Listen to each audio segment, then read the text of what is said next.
every story appears ordinary till you see the core side of it. And what you're looking for is the story behind the news. We bring it to you from Lagos, the commercial capital of Nigeria, giving you all sides and political stories round the clock. Every detail from the start line to the final whistle. CoreTV News, expanding your view.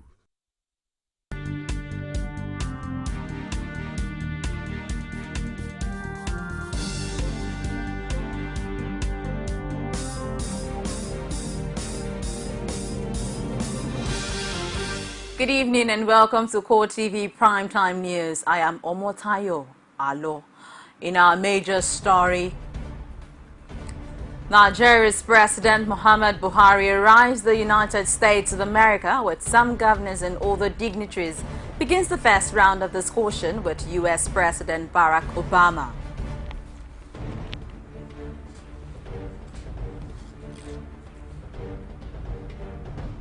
Also in this program, Barack Obama congratulates Nigeria on the success of the 2015 general elections, commends the president on his integrity, promises support for Nigeria.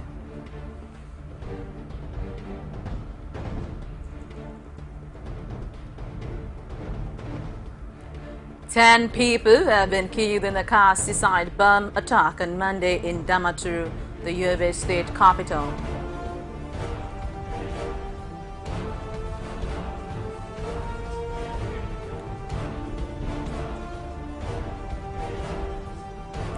And from outside Nigeria, an explosion in the southeastern Turkish town of Surk near the Syrian border has killed no fewer than 27 people. Now the news in full. Nigeria's President Muhammad Buhari arrives the United States of America with some governors and other dignitaries. The first round of discussion with U.S. President Barack Obama saw talks on a joint fight against the insurgent, corruption and other vices ravaging the country. Meanwhile, President Barack Obama congratulates Nigeria on the success of the 2015 general elections, commends the president on his integrity and tenacity in the fight against corruption. He reiterates the United States' promise to help in the fight against terrorism, corruption and trade relations. Nigeria is obviously one of the most important countries in the world and one of the most important countries in the African continent. Recently we saw an election in which a peaceful transition to a new government took place. And it was an affirmation of Nigeria's commitment to democracy, a recognition that although Nigeria is a big country and a diverse country with many different parts, nevertheless the people of Nigeria understand that only through a peaceful political process can change take place.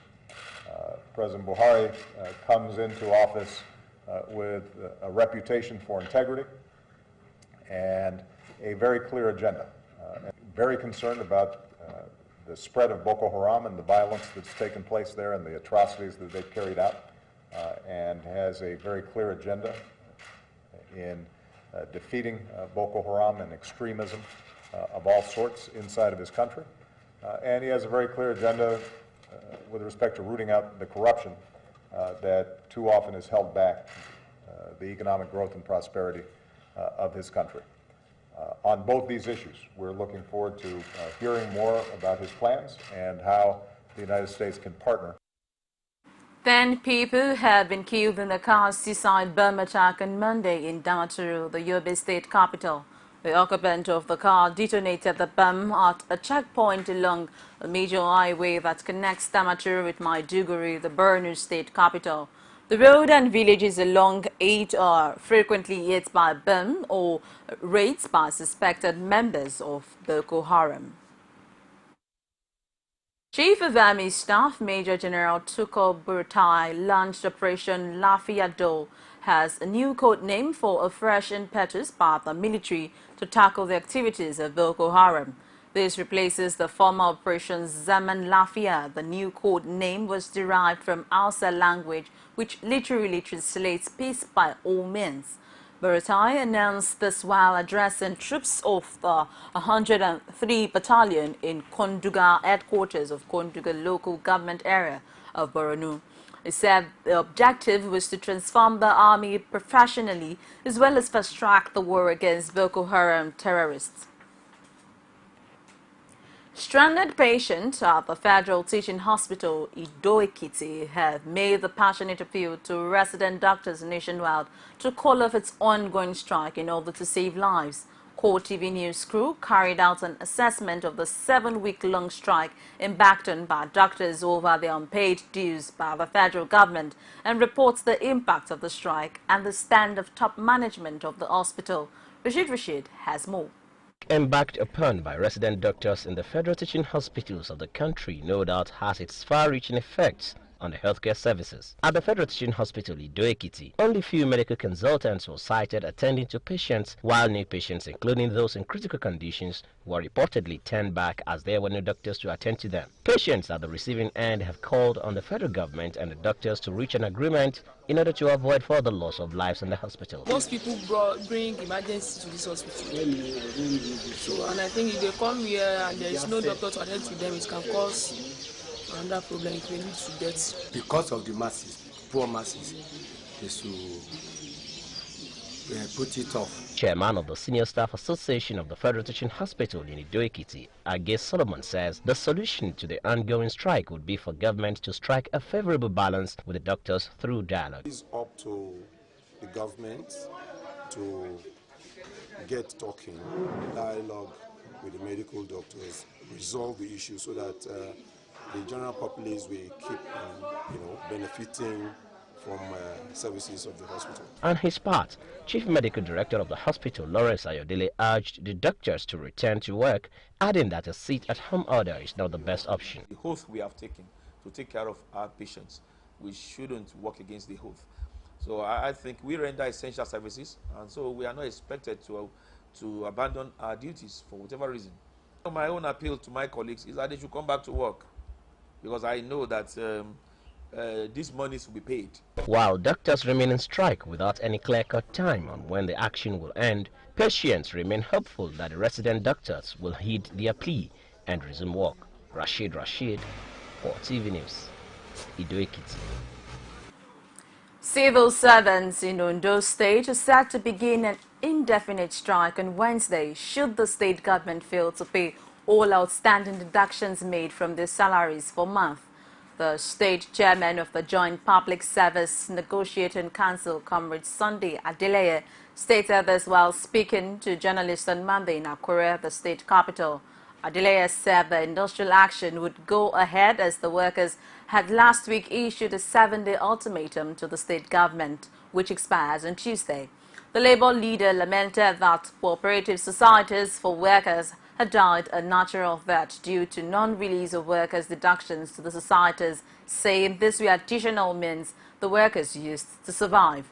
He had earlier noted in a statement that non-payment of all deductions from the salary of the workers showed government's intensity to the plight of civil servants in the state.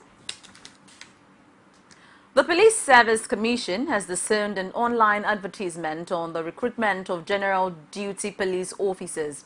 The head press and public relations of the Commission, Ikechukwu Ani, says the online publication of an advertisement for the recruitment of cadet ASPs in the Keda will force as the Commission was not currently recruiting that category of police officers.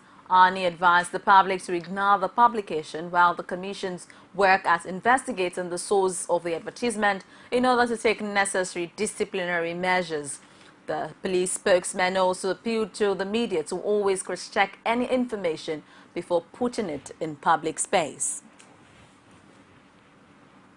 The People's Democratic Party said the ruling All Progressives Congress in Osun State is bereft of sound economic ideas required to move the state out of the financial crisis.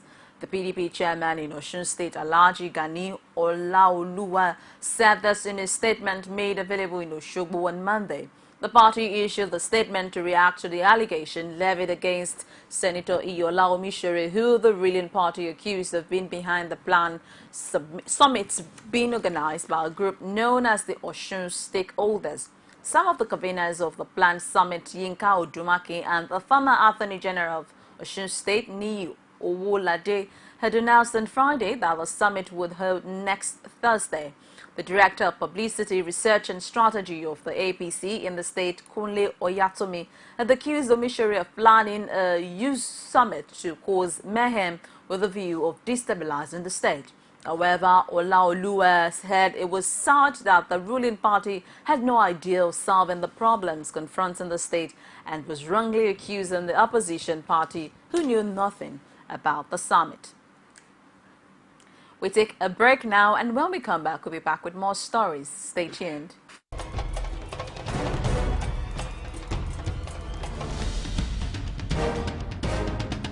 This is what the people are saying.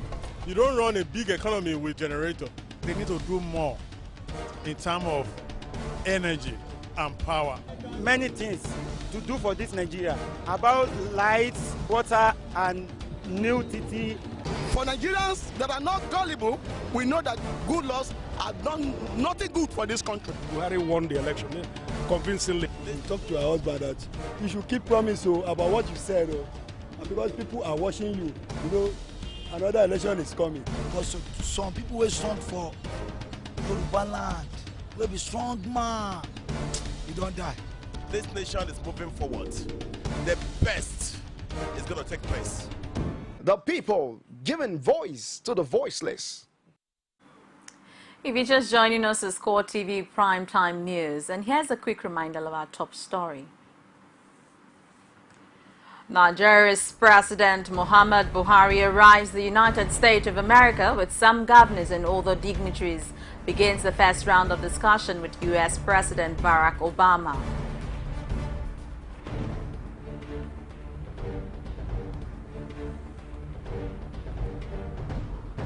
Barack Obama congratulates Nigeria on the success of the 2015 general elections, commends the president on his integrity promise support for Nigeria.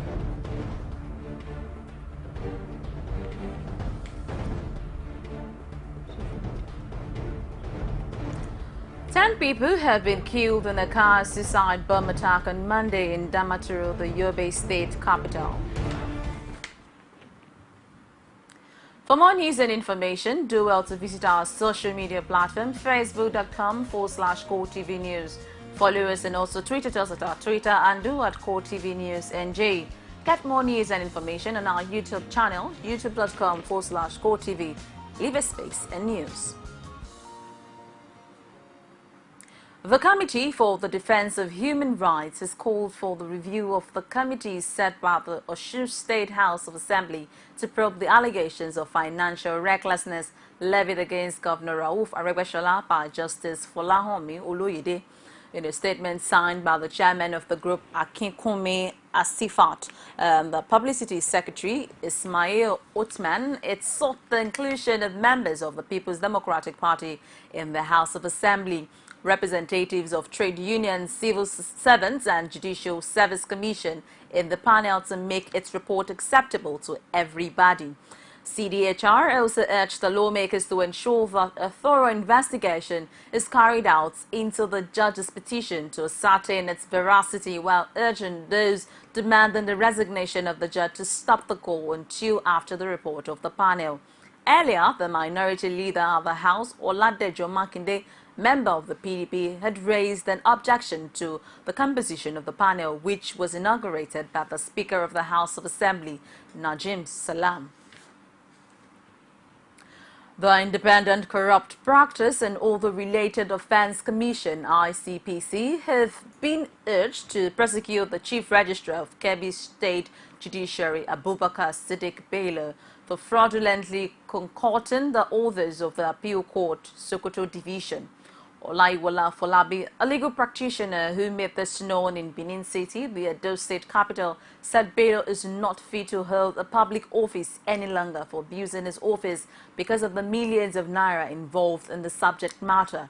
Bello was alleged to have secretly arranged with others to concoct an order purporting to be same made by a Court of Appeals, Sokoto Division, whereas the appellate court declined jurisdiction to hear the case and never issued orders.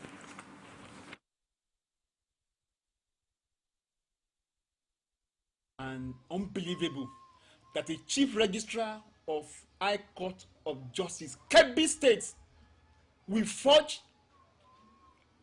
a judgment of Court of Appeal, Sokoto Division, and fraudulently inserted orders not made by the Court of Appeal, Sokoto Division. Very unfortunate. But that person is not fit to remain an hour in that office. And by now, if the chief judge of Kebbi State has refused to do anything, then we are petitioning to the IG. We are also petitioning to the ICPC. We have sent a petition to the president of Court of Appeal. We also sent a petition to the CJN that this person should be arrested. He should be prosecuted. He's not fit to be part of judiciary. It's a shame. It's a dangerous for him to remain as the chief registrar of Kebbi State High Court Judiciary. Ekiti State Governor Ayodele Fayose has urged former President Olusegun Obasanjo to desist from attacking the immediate past President Goodluck Jonathan. He said this through his special assistant on public communications and new media, Larry Olayinka, calling on former President Obasanjo to allow former President Goodluck Jonathan retire peacefully into his private life. Adding that the statement that the performance of Jonathan while in office will haunt the people of the South-South region for a long time to come was untrue and contrary to the massive votes Jonathan earned at the March 28th presidential elections. Fayose stated that Jonathan's performance as a Democrat has been widely acknowledged locally and internationally, particularly by President Muhammad Buhari, who on many occasions acknowledged the role Jonathan played in midwifing a peaceful and successful transition program, thereby averting the feared crisis in the country. Ekiti State Governor further urged Obasanjo to quit making inflammatory statements that are not healthy for the unity of the country. He said it is wrong for any Nigerian, no matter how highly placed, to go about carrying himself around as the only honest and lover of the country. Operatives of Economic and Financial Crimes Commission, EFCC, arrested Moses Jitobo, Chief Personal Security Officer to former President Goodluck Jonathan. 7 Commissioner of Police was arrested by EFCC operatives shortly after luring him into the presidential villa. Jitobo served as ADC to Jonathan when the latter served as vice and acting president, and is the third security aide of the former president to face harassment in a week. While the DSS has said it invaded the Suki's residence following intelligence on the possibility of treasonable felony, the service has however been silent on Oba's arrest. In 1999, Jitobo was appointed ADC to Governor Dipre Alamisia of Bayelsa State. Jitobo lost his job as ADC following Alamisia's impeachment and Jonathan's swearing in as substantive governor. Jitobo, however, resurfaced as ADC in 2007 when Jonathan emerged vice president. He continued as ADC until May 2010 when Jonathan was sworn in as substantive president and thereafter continued as chief personnel security officer. We take another break now, and when we come back, we'll be back with news from outside Nigeria, business, sport and entertainment report. Stay tuned. You can now watch CoreTV News live from anywhere in the world on our website www.coretvnews.com. Click on Live TV on our website and watch us live. And welcome to CoreTV Primetime News. To follow us on Twitter, click on Twitter icon on our website. On Facebook, click on the Facebook and YouTube to see all our previous news production. You can also watch us live on YouTube. Click CoreTV, leave a space, then news. CoreTV News, a 24-hour news station. And from outside Nigeria, an explosion in the southern eastern Turkish town of Sorok near the Syrian border has killed no fewer than 27 people. Reports also said that about 100 people were wounded and are being treated in local hospitals. The Syrian Interior Minister, who confirmed this in a statement on Monday, expressed concerns that the death toll is expected to rise. The explosion comes weeks after Turkey deployed additional troops and equipment along parts of its border with Syria, based on concerns about the risk of spillover as fighting between Kurdish forces, rebel groups, Syrian government troops, and Islamic State militant intensifies. Turkey's leaders have said they do not plan any unilateral military incursion into Syria, but have also said they will do whatever necessary to defend the country's borders. The trial of Chad's former president Hussein Arber in Senegal on Monday has been seen by victims as the end of a nightmare after Arber was forced to appear before an African Union-backed court for crimes committed in his 1982 to 1990 rule. The start of Arber's trial and charges of war crimes, crimes against humanity and torture ends a 15-year battle by hundreds of victims and rights campaigners to bring the former Chad leader to justice in Senegal, where he fled after being toppled in a coup. Arber, armed by Washington as its proxy in war against Libya's Muammar Gaddafi, has been blamed by rights groups for widespread torture and the killing of up to 40,000 political opponents and ethnic rivals. Dressed all in white, the 72-year-old was first to appear in the crowded courtroom after he refused to recognize the authority of the extraordinary African chambers especially set up to try him 2 years ago.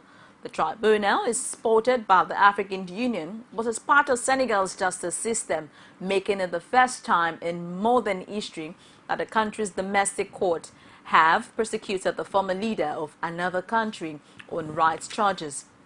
This latest development is expected to strengthen African countries' argument to try its own amid criticisms of International Criminal Court (ICC) for indicating only Africans.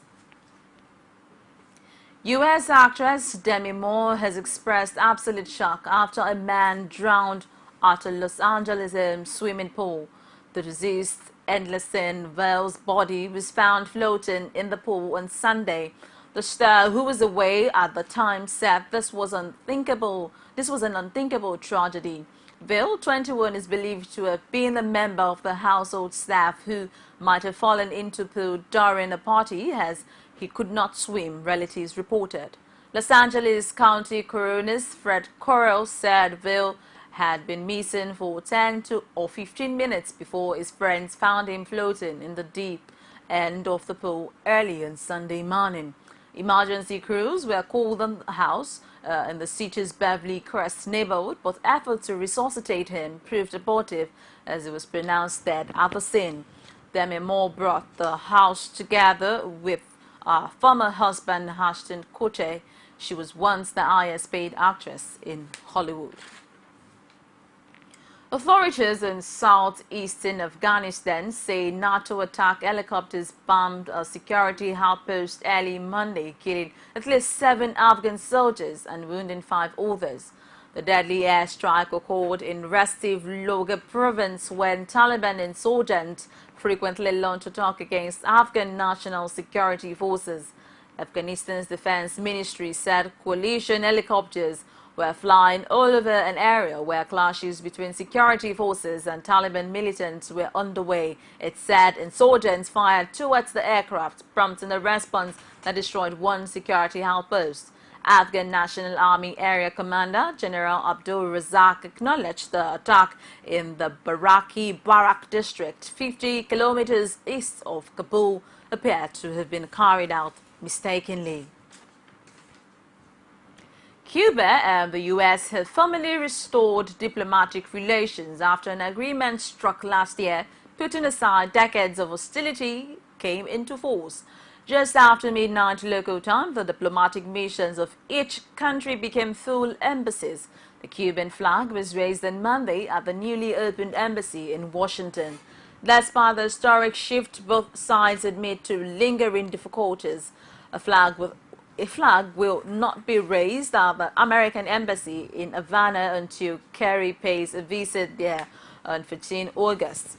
Outside of the embassy, crowds of people cheered as the Cuban national anthem played and 3 Cuban soldiers stood attention while the flag was raised. Protesters dotted the crowd and one was removed from the area by police.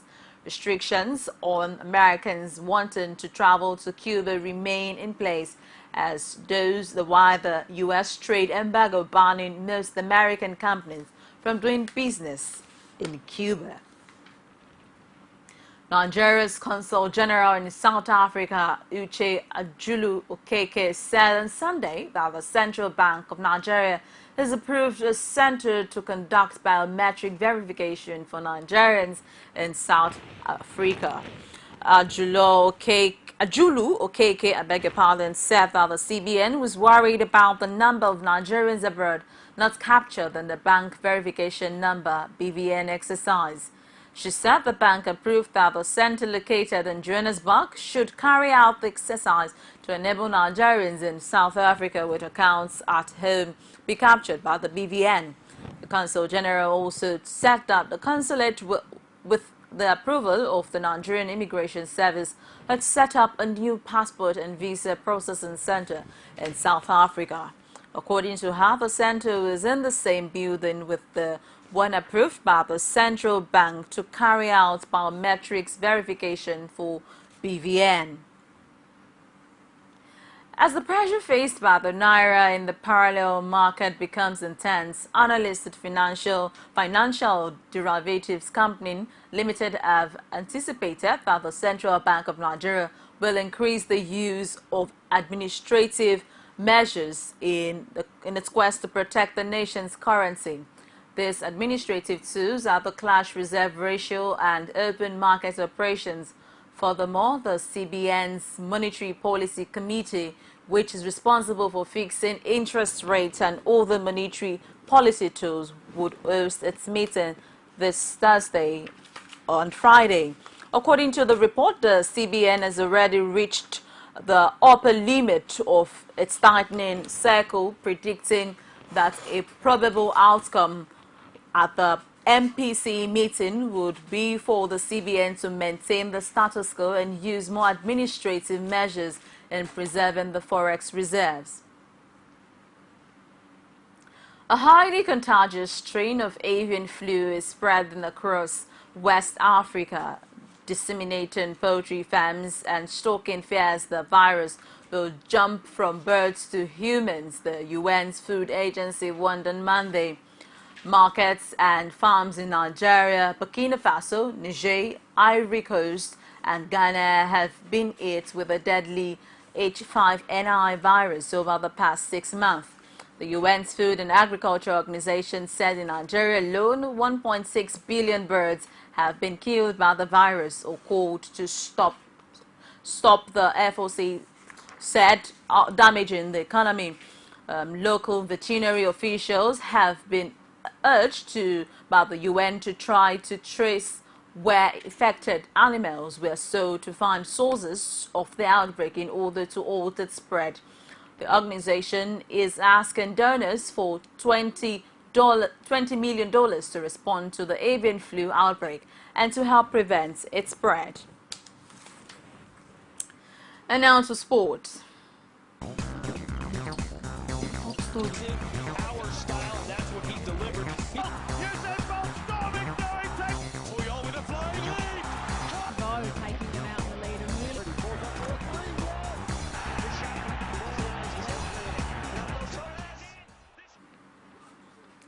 The board of reigning Nigeria champions Kano Pillars has sacked coach Oke Emodi.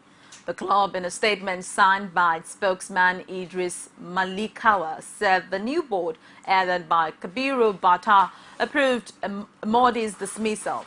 The statement added that a way forward for the club will be charted on Tuesday. The club currently lies 9th on the table with 27 points, 9 points behind leaders Sunshine Stars at the YimbaAfricanFootball.com reports. Both players and fans have passed the vote of no confidence on Emodi, who led the club to win a third straight league championship last season. Africa's chances of winning the Open Golf Championship got a bright spot last night when Lewis Oosthuizen shot a 5-under par 67 to finish as one of the 3 leading players through 54 holes in St Andrews, Scotland. The South African tied amateur player Paul Duthe and Jason Day for the lead at 12 under par 204 on a day when many players kept swaying positions on the leaderboard. Oosthuizen, who won the Open Championship also over the Old Course in 2010, birded the last hole after he sent his iron approach within 3 feet 2 of the flag. He put himself in position to contend for the Claret Jug today with 7 birdies, 4 of which came on the back 9 after matching the round of 67 he shot on the opening day. FIFA is set up a task force of 11 people to look at reforming football scandal its worldwide governing body.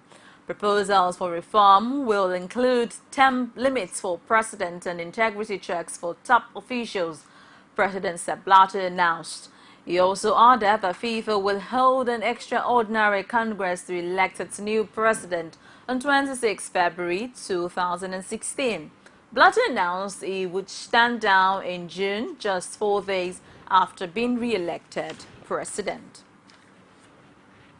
Alex Rocco, the U.S. actor best known for his role in crime drama The Godfather, has died of cancer at the age of 79. Rocco played Mo Green, the casino boss who angrily resisted the takeover attempt from rising mafia boss Michael Corleone and paid for it with a bullet through his eye.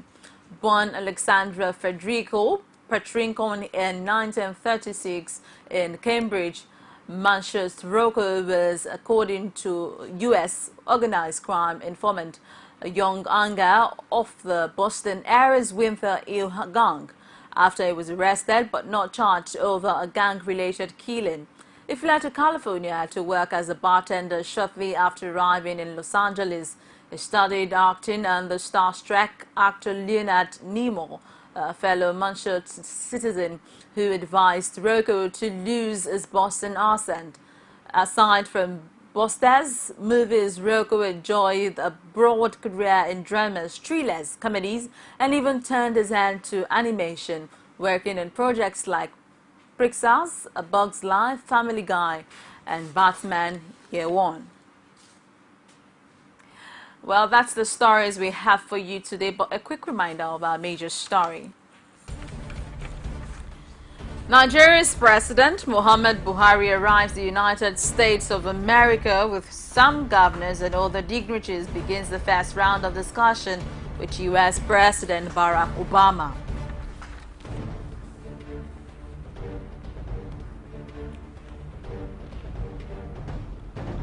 Also, in this program, Barack Obama congratulates Nigeria on the success of the 2015 general elections, commends the president on his integrity, promise support for Nigeria.